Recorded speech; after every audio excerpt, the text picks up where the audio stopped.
Morning po sa lahat ng mga kapatiran. Isang happy Lord's Day. Ngayon po ay araw ng Panginoon, araw na kung saan ay ating sinicelebrate ang kaniyang pagkabuhay na muli, kung saan ang kaniyang mga tinubos ay inaasahan niya na magtitipon-tipon upang siya'y purihin, sambahin, at dakilain. So, magandang umaga po sa bawat isa at sa ating pag-aaral sa umagang ito, nais ko pong anyayahan ang bawat isa. Inyo pong buksan ang inyong Bible sa Exodus chapter 20. Exodus 20 and then verse 12. Akin pong babasahin. Sundan nyo sa inyong mga banal na kasulatan. Verse 12 ng Exodus chapter 20. Honor thy father and thy mother, that thy days may be long upon the land which the Lord thy God giveth thee. Honoring our father and our mothers. Mag-pray po tayo. Aming Diyos at Ama na nasa langit, salamat po sa araw na ito na muling kaloob mo sa iyong mga anak ang pagkakataong magkatipon sa kabila ng crisis sa aming bansa at sa buong daigdig. Kami po ay nagkakaisa sa diwa at espiritu upang sa iyo ay lalapit sa pananambahan, pagpupuri po sa salamat, pananalangin at fellowship sa iyo at sa isa't isa sa ganitong kaparaanan o Ama na mayroon available sa panahong ito. Salamat po sa bawat isa na nakikinig. Salamat sa iyong kabutihan at kagandahang loob. Salamat sa iyong pagkabuhay na muli na kung saan ay kami itinanghal mo na nilinis, pinatawad sa aming mga kasalanan. At sa araw na ito, Panginoon, kami lumalapit sa iyo at humihingi po ng tulong at gabay na nawa ay ikaw nga, Panginoon, ay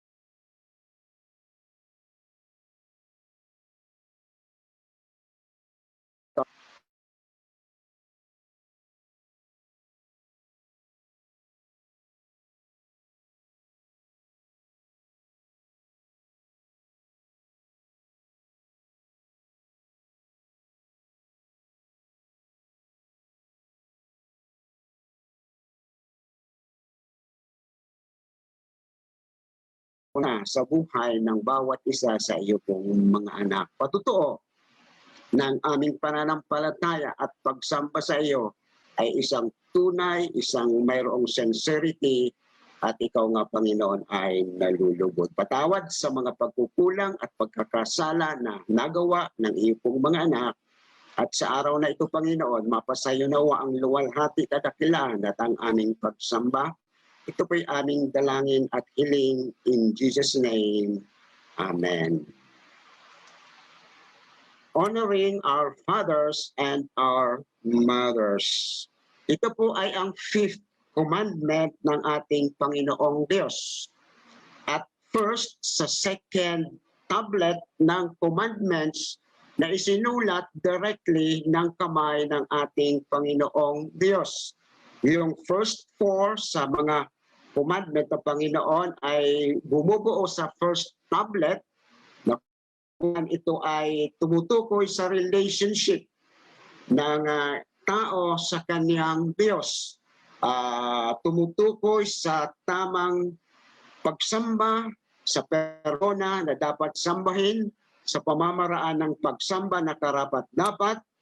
And then ang second tablet ay tumutukoy sa relationship ng tao sa kanyang Diyos at ng Diyos sa kanyang mga nilikha at tinubos na mga tao. So, yung first four ay tumutukoy sa vertical relationship relationship ng Diyos at tao. And then, ang next 6 commandments ng Panginoon ay tumutukoy sa relationship o sa horizontal relationship ng Diyos at tao. At sa second tablet ng mga commands ng ating Panginoong Diyos ay ang nangunguna ay ang commandment na ito ay ating binasa. Honor thy father and thy mother. Ito ay una sapagkat ito ay nagsasaad na o naglalaman ng napakahalagang katotohanan na dapat matutunan ng bawat isinilang na tao sa ibabaw ng lupa. Ito po yung tumutukoy sa basic relationship na mayroon ang isang taong isinilang sa ibabaw ng lupa. Alam natin na wala namang taong hindi isinilang sa ibabaw ng lupa. Tayo po ay lahat isinilang sa ibabaw ng lupa at tayo ay mayroong parents and child relationship. At ito po ay tumutukoy exactly sa relationship na yan. Ang pangunahing relationship na huhubog sa karakter at pagkatao at kung anong klaseng buhay magkakaroon ang tao at ang baby na yan na ipinanganak. That's why ito ay very important at nasa unang bahagi ng second group ng kautusan ng ating Panginoong Diyos. Mahalaga sapagkat ito ay nagdadala ng pagkakaisa, magdadala ng harmony, magdadala ng order sa loob ng tahanan na siyang basic unit ng society na kung saan kapag ang tahanan ito ay hindi maayos, ito po ay magdudulot ng hindi rin kaayusan sa society, sa community na ginagalawan ng bawat individual. So, yan po ang gagawin ng kautusan ito ng Panginoon na we are to honor our father and mother sapagkat dito ay uhubugin ang pag-iisip, ang karakter, ang conduct ng bawat pinanganak na tao sa ibabaw ng lupa upang sa kanyang paglaki siya ay maging isang individual na kapakipakinabang sa community, sa lipunan, higit sa lahat sa plano ng Diyos at sa loob ng iglesia. Mayroon pong 3 bagay na nais kong ating bigyang pansin patungkol sa pagbibigay honor sa ating ama and then sa ating ina. First, nais kong ating bigyang pansin ang mga principles na enshrined sa commandment na ito. Yung mga principles na nilaman ng kautusan na ito ng Panginoon, the 5th commandment. And then, ang pangalawa ay the performance expected of this commandment or from this commandment. Yung ating pagsasagawa at pagtupad sa kautusang ito, pagsasabuhay ng kautosang ito ng ating Panginoong Diyos. And then ang third ay ang promise, the promise expressed sa commandment na ito, ang pangakong inihayag. Pangako and then ng blessing and then pangako ng punishment na ito ay inexpress sa commandment na ito ng Panginoon. First, ay ating titingnan ang mga principles na napapaloob sa kautusan ito ng ating Panginoon. Kung inyong mapapansin, aking babasahin once again, honor thy father and thy mother, that thy days may be long upon the land which the Lord thy God giveth thee. Notice the phrase that thy days may be long upon the land which the Lord thy God giveth thee. Ito po ay nagsasaad ng mosaic signature sa kautusan na ito ng Panginoon. na kung saan pangako ng Panginoon sa bayan ng Israel na sila ay dadalhin sa isang lupain na ito ay ang Canaan, lupain na umaagos that flows with milk and honey at kung saan naroon ang blessing ng Panginoon. So ito ay kautusan primarily ibinigay ng Panginoon sa bayan ng Israel. At yan ay peculiar sa bayan ng Israel sapagkat sila ang pinangakuan ng Panginoon ng land, no? At ng lupain na kung saan sila ay i-bless ng ating Panginoong Diyos. Ito rin po ay law of God, kautusan ng Panginoong Diyos. Nga commands ng Diyos, kautusan ng Panginoong Diyos, hindi niya request, hindi rin ito suggestion ng ating Panginoon. Hindi ito ibinigay ng Panginoon for our discussion or debate. Ito ibinigay ng Panginoon upang ating sundin at tayo ay magiging pleasing sa Kanyang harapan. And then next, ito po ay hindi lang law of God, na ito ay tinatawag nating Decalogue or the Ten Commandments, hindi lang law of Moses, sapagkat ito ay may Mosaic signature, kundi ito rin po ay law of Christ na ating mababasa sa Galatians. Sa sulat ni Apostle Paul na mayroon siyang mention na fulfilling the law of Christ. Law of Christ, sapagkat ito po ay inulit sa New Testament. At sa pagkaulit nito sa New Testament, ito po ay inulit na mayroong modification, mayroong pagbabago. Inulit na mayroong enhancement, mayroong idinagdag. Inulit na ito ay ininterpret na naayon sa pangunawa at kautusan ng ating Panginoong Hesus sa pamamagitan niya himself and then ng kanyang mga apostles. At ito rin ay in-apply ng Panginoong Hesus sa kanyang iglesia, believers sa New Testament, and then universally sa bawat tao na ipinanganak at mayroong magulang, parents sa ibabaw ng lupa. So ito ay law of Christ. At yan ay inulit sa New Testament. Yan ay inulit ni Apostle Paul sa Ephesians chapter 6 verses 1 to 3 na aking babasahin. Verse 1 ng Ephesians chapter 6, obey, children, obey your parents in the Lord, for this is right.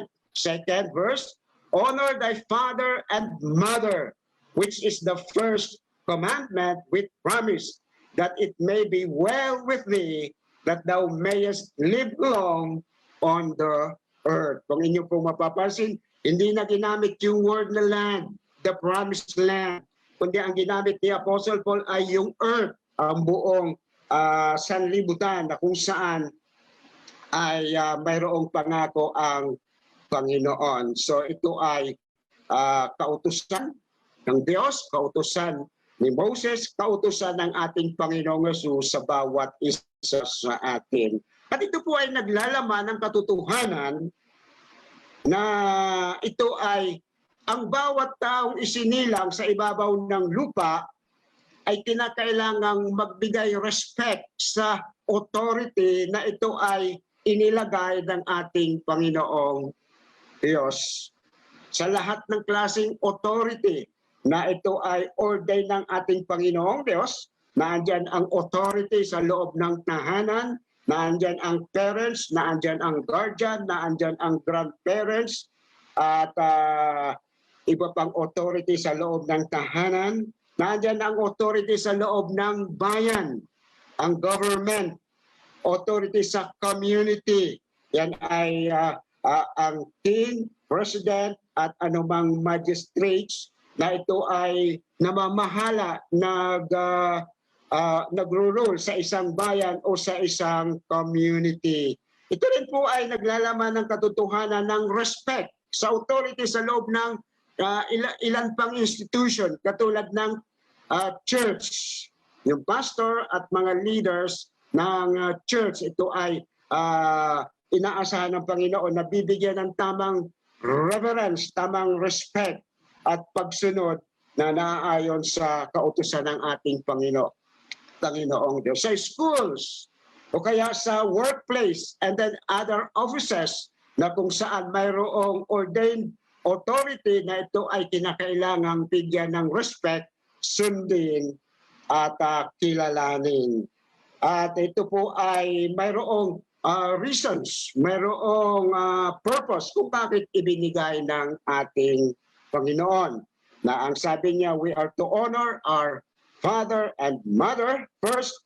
Yan ay kinakailangan at dapat gawin at dapat sundin ng bawat taong ipinanganak sapagkat yan ay kautusan ng ating Panginoong Diyos.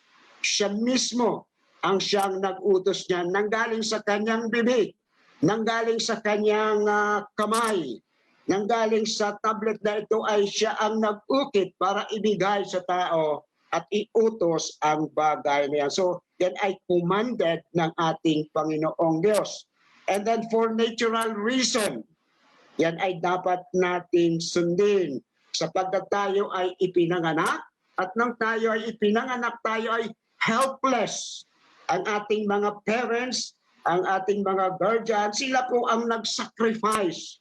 Sila ang sa ating nangalaga, sila ang sa ating nag-protect, sila ang sa ating nagpakain, nag-provide, sila ang nag-sacrifice, sila ang nagpagod, sila ang nagpalaki sa atin. Lahat ginawa nila para ikaw ay maging ganyan sa ngayon at ako ay maging ganito sa ngayon. Yan ay dahil sa ating parents, sa ating magulang, sa ating ina, na kung saan ginawa ang lahat para tayo ay mapabuti, mapalaki, and then makakilala sa Panginoon bilang tagapagligtas. Sa katunayan, yung ating ina, siya po ay lumakad sa valley of the shadow of death para ang bawat isa sa atin ay mabigyan ng buhay.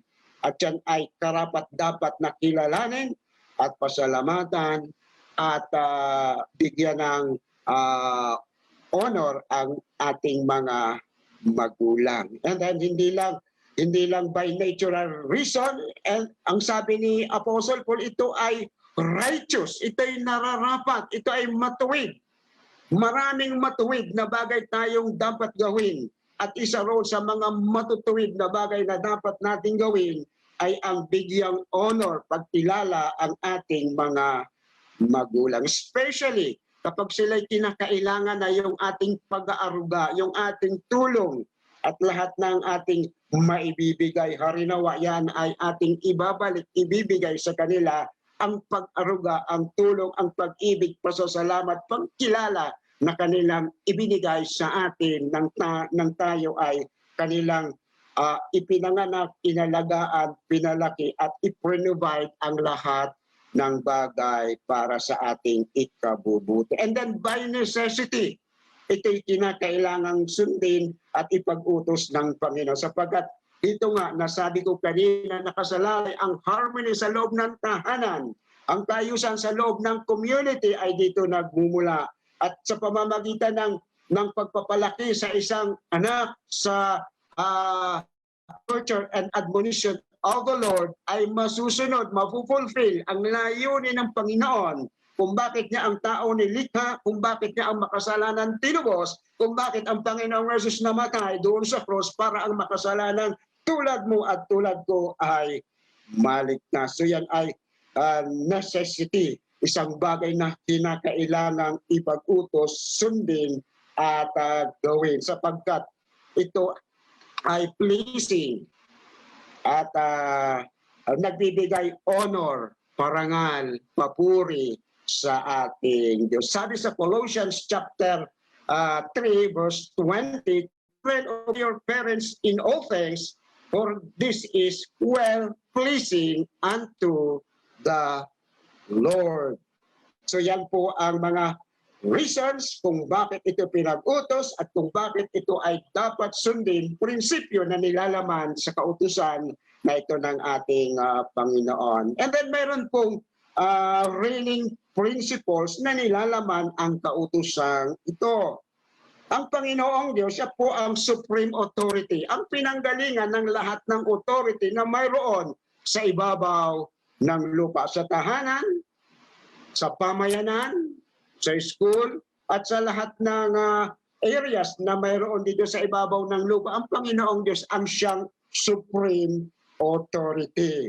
Kaya kung ang mga authorities under God na ito ay mayroong mga bagay na ipinag-uutos, mayroong mga ordinances, mayroong mga rules, mayroong mga laws na ito ay enacted, datapwat ito ay contrary sa kalooban, sa ipinag-uutos ng Panginoon sa kanyang salita, ay ang dapat sundin ng bawat mananampalataya at individual ay ang supreme authority na mayroon ang ating Diyos. At ito po ay malinaw na isinasaad ni Apostle Peter sa Acts chapter 5 verse 29. Na ang sabi po rito sa last part ng verse na ito, obey God rather than men. Ito po ang superseding principles na nilalaman ng kautosan na ito ng Panginoon, na susundin natin ang Diyos ng higit sa lahat sapagkat siya ang supreme authority na mayroon dito sa ibabaw ng lupa. Ang pangalawang bagay po na nais kong bigyang ating pansin ay ang performance expected of this command. Yung ating pagsasakatuparan, yung ating pagtupad ng ipinag-uutos sa command na ito ng ating Panginoon. So ito po ay honor thy father and mother. First, ay ito po ay nagsasaad ng ating submission sa kanilang authority. Sila po ang authority na inilagay ng Panginoon sa tahanan.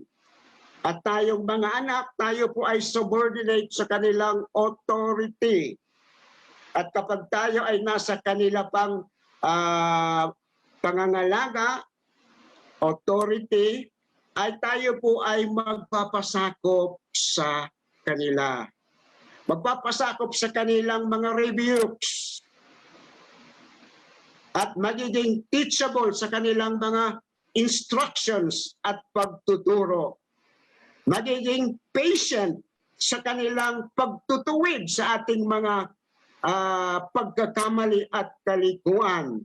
At mayroong reverence sa bawat at sinumang magulang o anumang klaseng magulang mayroon ang bawat isa sa atin. Hindi natin maipagkakaila na mayroong mga parents na masasabi nating dishonorable.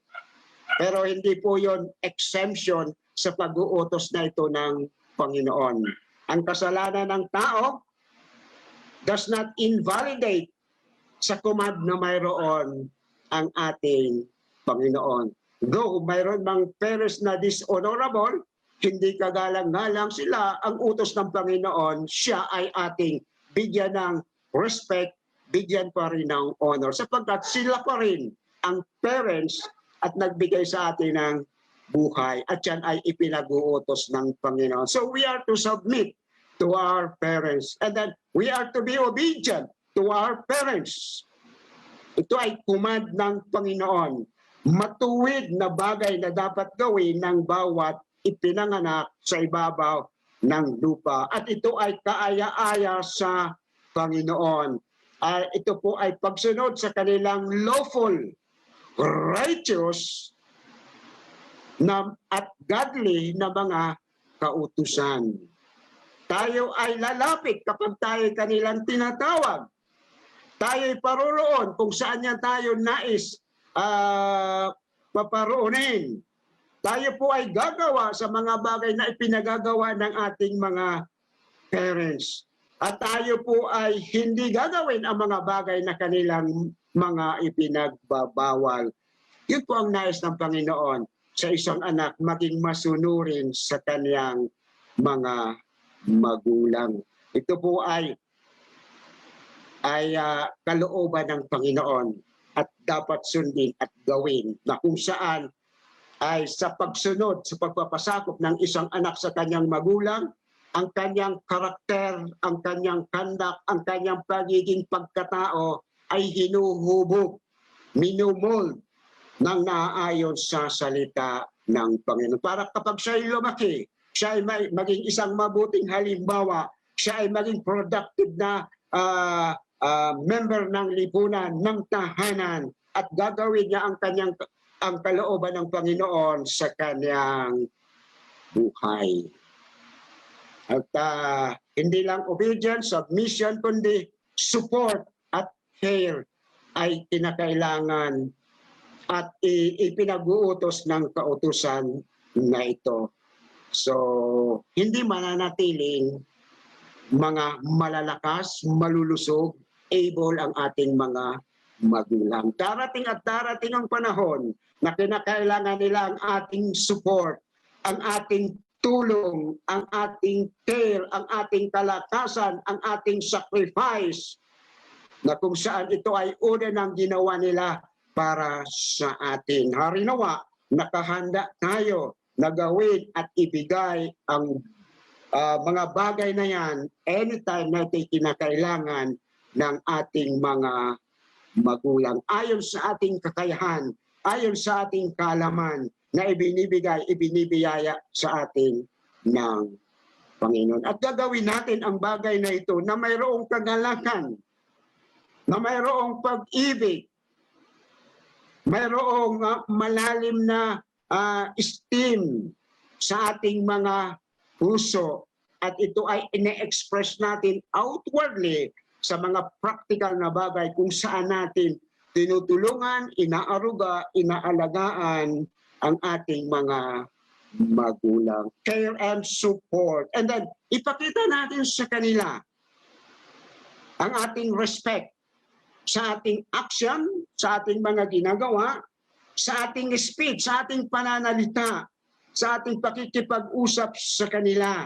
Isang nakalulungkot na bagay na kung saan maraming mga anak sa kanilang pakikipagtungo, pakikipag-usap sa kanilang mga magulang, sa kanilang action, sa kanilang gesture, ay nalalapastangan ang honor, ang respect na dapat ibigay ng anak sa kanyang magulang. At pakita natin hindi lang respect, kundi ang ating gratitude na tayo kanyang pinalaki. Sila'y nag-sacrifice para sa atin, tayo kanilang pinag-aral. Lahat ng bagay ginawa nila para sa atin, para tayo ay mapabuti ang ating at maging maayos ang ating buhay. Sabihin natin sa kanila ang appreciation, ang pasasalamat, ang pagkilala, ang pag-ibig na mayroon tayo. Habang ito ay maaari pa nilang maramdaman, habang ito ay maaari pa nilang marinig, habang ito ay maaari pa nilang matikman, habang ito ay maaari pa nilang malaman, ating ibigay na sa kanila, sapagkat hindi sa lahat ng panahon kasama natin ang ating mga parents.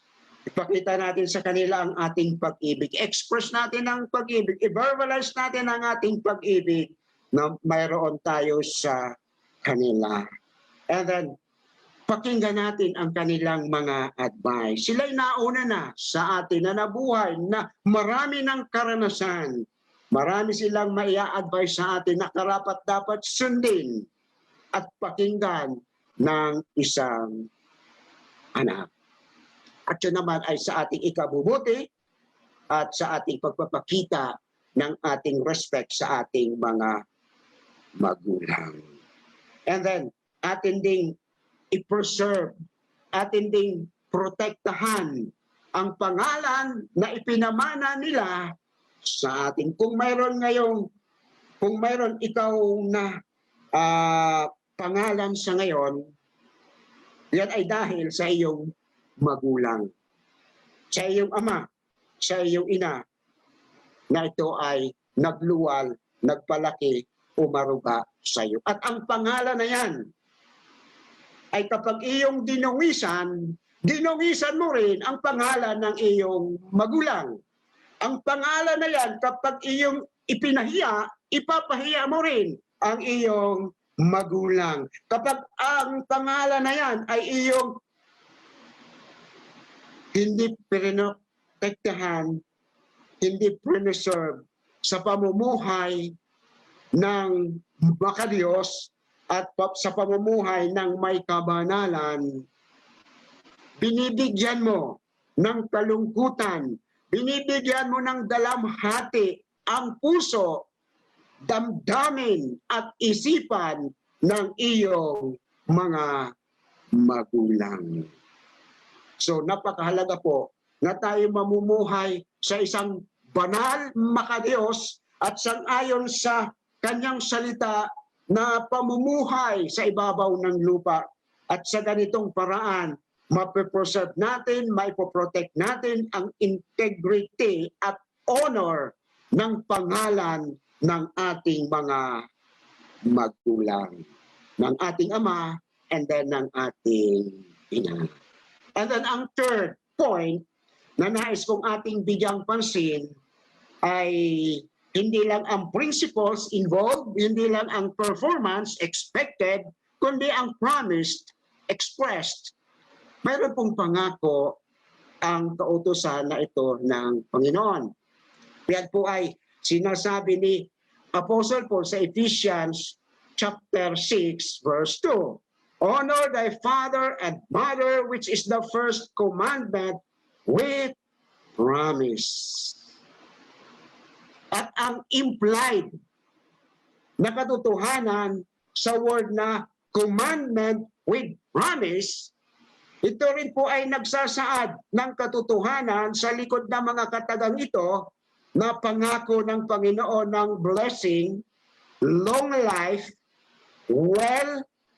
life sa ibabaw ng lupa, sa lupain na pangako ng bayan ng Israel ay ang punishment para sa sino mang sumuway, nag-disobey sa kautusan na ito ng Panginoon. So hindi lang promise, kundi punishment o kaya judgment.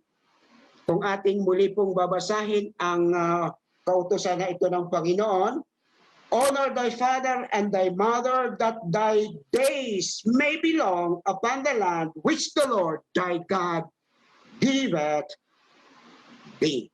Ito po ay ibinigay ng Panginoon nang ang bayan ng Israel papasok pa lamang sa lupa ay ipinangako ng Panginoon sa kanila. Sila'y dadali ng Panginoon sa lupang ipinangako. At ang promise ng Panginoon sa kanila ay that thy days may be long. Pero sa likod ng pangako na yan, ay mayroong punishment sa violators ng command na ito ng Panginoon. At yan ay expressly isinasaad sa atin sa ilang talata sa banal na kasulatan. Sa Leviticus chapter 20 verse 9, and he that curseth his father or his mother shall surely be put to death. Ito po ang sabi ng Panginoon sa Exodus, sa banal na kasulatan, sa Exodus chapter 21 verse 17. And then sa Leviticus chapter 20 verse 9, for everyone that curseth his father or his mother shall be surely put to death. He that curseth his father or his mother, his blood shall be upon him. So yan po ang pronouncement ng punishment sa sino mang susuway o yuyurak o magbibigay ng dishonor, disrespect, blatant disrespect sa kanyang mga magulang. Nagsasaad po ng katotohanan ng kautusan na ito ng Panginoon. Bakit po gano'n na lang ang ipinag-utos na punishment ng Panginoon sa sino mang mag-curse, sa sino mang magdi-disrespect sa kanyang mga magulang, o magsasalita ng bagay na ito ay hindi karapat-dapat sa kanilang magulang, maghahamak sa kanilang mga magulang. Ito po ay capital punishment. Ano po? Ito po ay death penalty at pagbabato. Bakit po ganun kaya ang punishment na mayroon ang kautusan na ito ng Panginoon? Una sa lahat, ganun po kabigat ng punishment sapagkat ang kasalanan ito ay isang grievous sin sa harapan ng ating Panginoong Diyos. Ito po ay isang heinous crime sa harapan ng ating Panginoong Diyos. Ito po ay isang terrible na action sa harapan ng Panginoon laban sa mga magulang na mayroon ang isang anak. Ito po ay isang napakasamang bagay na gagawin ng isang anak sa kanyang magulang. Dahil po ang parents, ang ating mother, ang ating father, ito po ay ang reflection ng persona ng Diyos sa anak ng isang magulang. So ito po ang reflection ng Diyos. Ito po ay nagpipicture ng image ng Diyos na kapag ang katotohanan na mayroong Diyos itinuturo ng isang magulang sa kanyang anak, napipicture sa isipan ng isang anak sa kanyang imagination na ang Diyos na ito ay isinasalarawan sa kanyang ama at ng kanyang ina. Ito po ay napakabigat na kasalanan sa harapan ng Diyos sapagkat ang isang ama at ang isang ina ay tumatayo sa lugar ng Diyos na ito ay tinatatayuan ng kanyang mga magulang. So in effect, kapag dinidisrespect, dinidisobey ng isang anak ang kanyang magulang, ay first of all, ay ito ay pag-disrespect at paglapastangan sa Diyos na nagbigay sa kanya ng kanyang magulang. Kaya po gano'n na lamang ang kabigat, ang punishment ng kasalanang ito na maaring gawin ng isang anak sa kanyang magulang. And then, ang Diyos po ay ang unang image ng Diyos na nakikilala ng isang anak.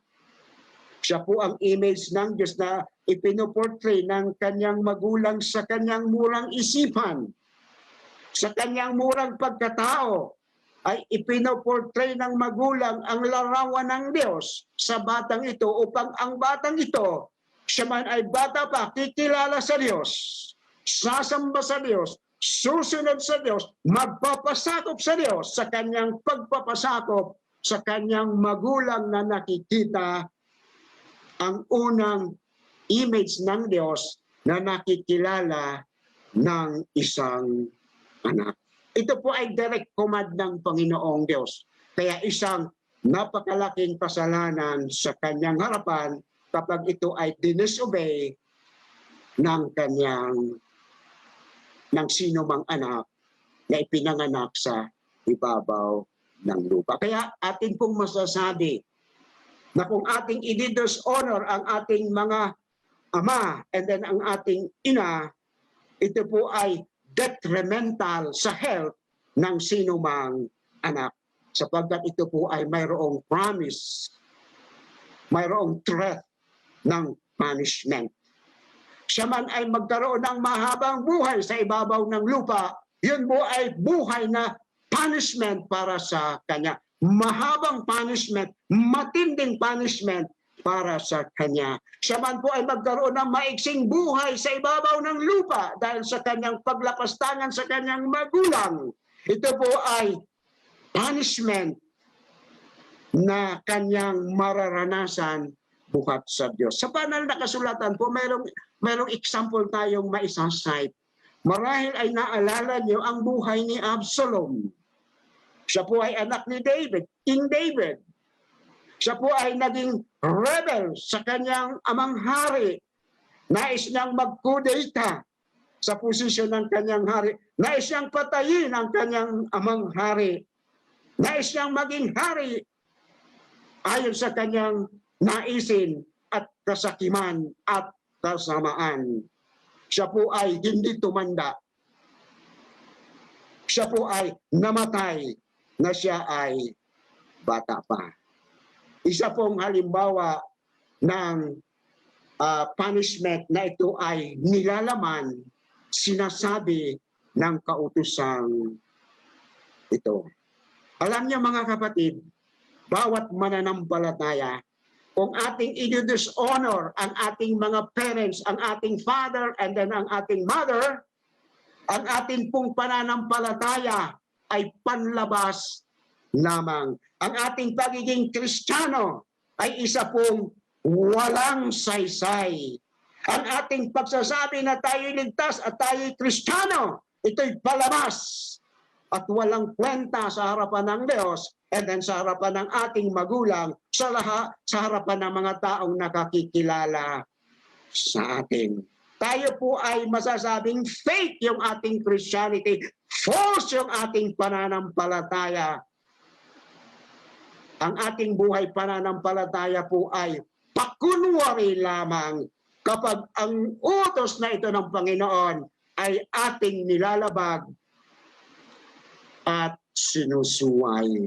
Ganon po kabigat ang kautosan na ito ng Panginoon sapagkat dito sa kautosan ito ay ang buhay ng tao. Yung buhay ng baby na yan, simula nang siya ay ipanganak hanggang sa siya ay mabuhay sa ibabaw ng lupa, ang influence ng kautosan ito ay mananatili sa kanya, magpapalakad sa kanyang buhay, uhubog sa kanyang pagkatao. Kaya po gano'n na lamang kabigat ang punishment na mayroon ang Panginoon sa kautosang ito, death penalty.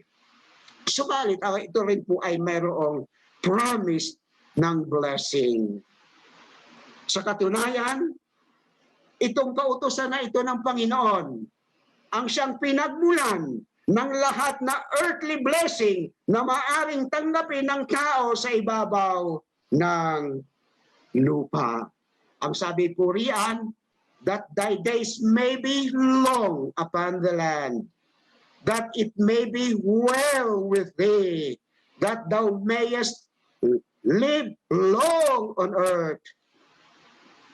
So ito po ang promise ng Panginoon. Ang pinakadakilang blessing, earthly blessing, makalupang blessing, temporal blessing, passing blessing na maaring tanggapin ng sino mang tao sa ibabaw ng lupa ay nag-uugat, nagmumula sa kautosang ito ng Panginoon. Sabi niyan, long life.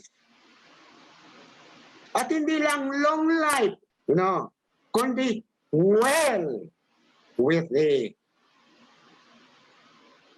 Long life pero hindi well, yun po ay parusa. Parusang buhay sa ibabaw ng lupa. Pero long life and then well life, mayroon ka dahil tayo'y masunurin sa ating parents, sa ating mga magulang, yun po ay tunay na blessing sa Panginoon. Yan po ang pinakadakilang blessing. Ang magkaroon ka ng long life, may enjoy mo ang iyong buhay completely dito sa ibabaw ng lupa sapagkat ikaw ay mabubuhay ng mahaba sa ibabaw ng lupa. Mahabang kasayahan, mahabang fellowship, mahabang paglilingkod, mahabang enjoyment ng lahat ng bagay na ito ay ipahihintulot ng Panginoon na ma-enjoy natin sa ibabaw ng lupa. Tunay na blessing, dakilang blessing na ibibigay ng Panginoon, pangako ng Panginoon, nag-ugat sa kanyang kautosang ito, honor thy father and thy mother. Purihin ang Panginoon, napakabuti niya. Sapagkat kung tayo man ay nakagawa ng bagay na hindi nagbibigay honor sa ating magulang, sa ating parents, siya ay mapagpatawad.